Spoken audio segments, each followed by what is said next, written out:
जय हिंद दोस्तों।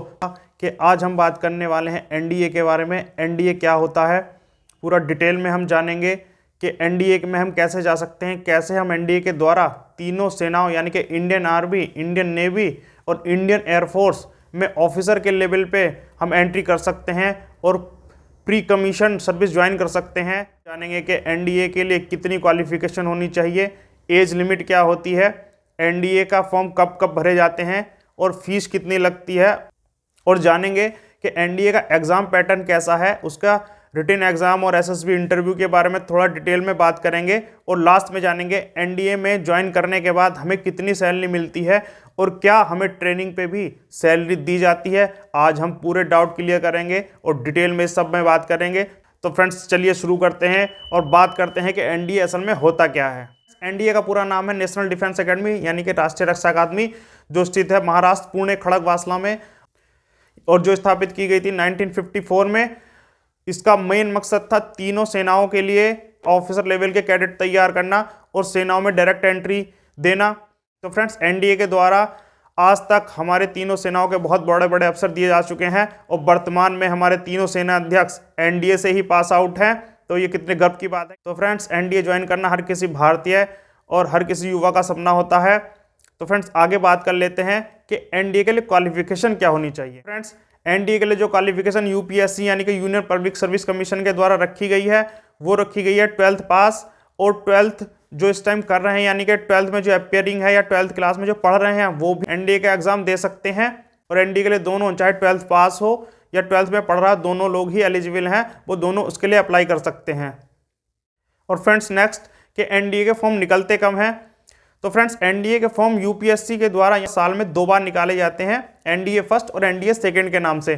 तो जो एनडीए फर्स्ट का जो फॉर्म है इस बार अभी दिसंबर और जनवरी में वो आया हुआ है। उसकी लास्ट डेट अभी हाल फिलहाल ही खत्म हुई है और उसका एग्जाम आने वाले समय में होगा। और एनडीए सेकंड का जो एग्जाम है वो जून या अगस्त के महीने में आयोजित किया जाता है, तभी उसके फॉर्म निकलते हैं। तो जो स्टूडेंट्स अभी दिसंबर जनवरी का फॉर्म किसी कारण से ना भर पाए हो वो एनडीए सेकंड के फॉर्म को भर सकते हैं और उसमें वो एग्जाम दे सकते हैं। और फ्रेंड्स नेक्स्ट बात करते हैं जो सबसे इंपॉर्टेंट है कि एनडीए के लिए एज लिमिट कितना होता है। तो फ्रेंड्स एनडीए के लिए जो एज लिमिट रखा गया है वो रखा गया 16 साल से 19 साल तक। आप 16 साल से 19 साल तक साल में 2 बार एनडीए का एग्जाम दे सकते हैं। जब तक आप 19 साल से ऊपर के नहीं हो जाते तब तक आप उसको एग्जाम दे सकते हैं। और एग्जाम देने की कोई भी मैक्सिमम लिमिट सरकार के द्वारा नहीं रखी गई है।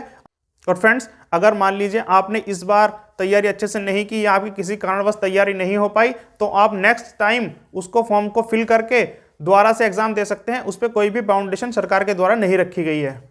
फ्रेंड्स अब बात कर लेते हैं कि एनडीए में फीस कितनी है। तो एनडीए में जो फीस रखी गई है वो रखी गई है 100 रुपीज़। आप 100 रुपीज़ कैश से किसी एसबीआई की ब्रांच में जमा करके या डेबिट कार्ड, क्रेडिट कार्ड से फीस को जमा करके उसको फॉर्म को ऑनलाइन कर सकते हैं। दोनों स्थिति में आप फॉर्म को 100 रुपीज़ की फीस पे करके अप्लाई कर सकते हैं। फ्रेंड्स अब इसमें एक बात इंपॉर्टेंट है कि मैंने आपको बताया कि 12th पास इसमें होना चाहिए, लेकिन चूंकि इसके द्वारा हम तीनों सेनाओं में जा सकते हैं यानी कि इंडियन आर्मी, इंडियन नेवी और इंडियन एयरफोर्स में। तो तीनों सेनाओं के लिए जो क्वालिफिकेशन वो अलग अलग है। यानी कि आप अगर इंडियन आर्मी के लिए अप्लाई करते हैं तो आप इंटरमीडिएट एग्जाम सिर्फ साइंस के अलावा किसी और भी सब्जेक्ट से पास हैं, चाहे वो आर्ट्स हो या कॉमर्स हो या एग्रीकल्चर हो, तो आप इंडियन आर्मी में जा सकते हैं। और जो नेवल एकेडमी, इंडियन नेवी और इंडियन एयरफोर्स हैं, उन तीनों में जाने के लिए आपको पीसीएम ग्रुप यानी फिजिक्स, केमिस्ट्री, मैथ से ही इंटरमीडिएट पास होना पड़ेगा, तभी आप उसके लिए एलिजिबल होंगे। तो इसमें आप दोनों ट्रेड, साइंस स्ट्रीम वाले भी और साइंस के बिना दूसरी स्ट्रीम वाले भी अप्लाई कर सकते हैं। फ्रेंड इसमें आगे बात करेंगे हम कि एनडीए पास आउट होने के बाद आपको ट्रेनिंग के लिए आगे कहाँ भेजा जाएगा। और दूसरी चीज़ हम इसमें बात करेंगे एग्जाम पैटर्न के बारे में और उसके बाद मिलने वाली सैलरी के बारे में, जो कि सबसे इंपॉर्टेंट और सबसे ज़्यादा क्यूरियोसिटी उसी के लिए रहती है। तो फ्रेंड्स मैं पहले बात कर लेता हूँ कि इसका एग्जाम पैटर्न कैसा होता है। तो फ्रेंड्स एनडीए का जो एग्जाम पैटर्न होता है 2 स्टेज में होता है। पहले में तो आपका रिटन एग्जाम होता है और दूसरे में आपका एसएसबी यानी कि इंटरव्यू लिया जाता है। तो फ्रेंड्स रिटन एग्जाम में आपके 2 सेक्शन होते हैं, जिनमें एक में आपसे पूछा जाता है मैथमेटिक्स और दूसरा आपसे पूछा जाता है जनरल एबिलिटी यानी कि जनरल नॉलेज के उसमें क्वेश्चन होते हैं।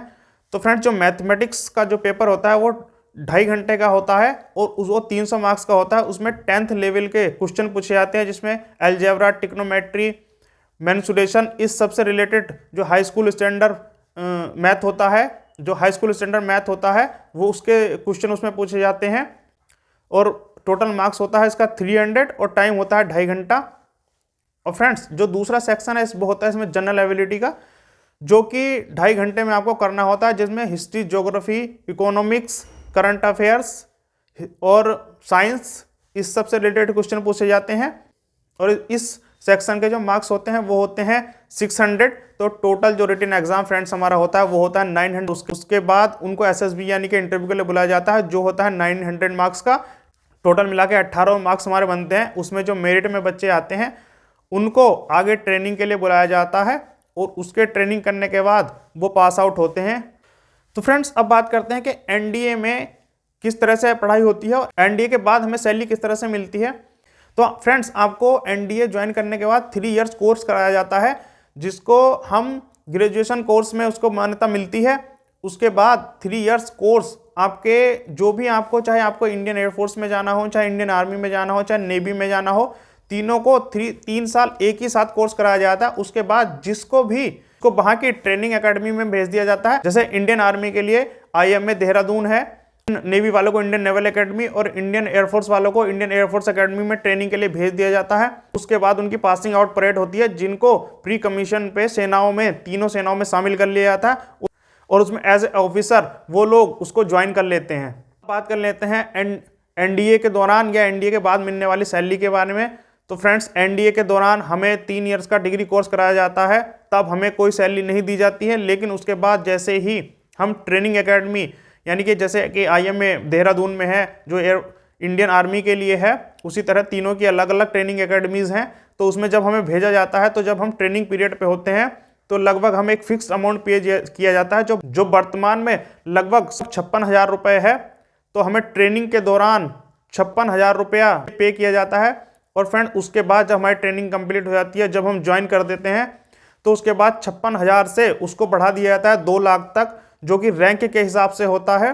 तीनों सेनाओं में रैंक के हिसाब से हमें सैलरी मिलती है, यानी कि 56,000 से लगभग स्टार्ट होती है और 2 लाख तक वो सैलरी जाती है। तो फ्रेंड्स काफ़ी अच्छी सैलरी हमें मिलती है।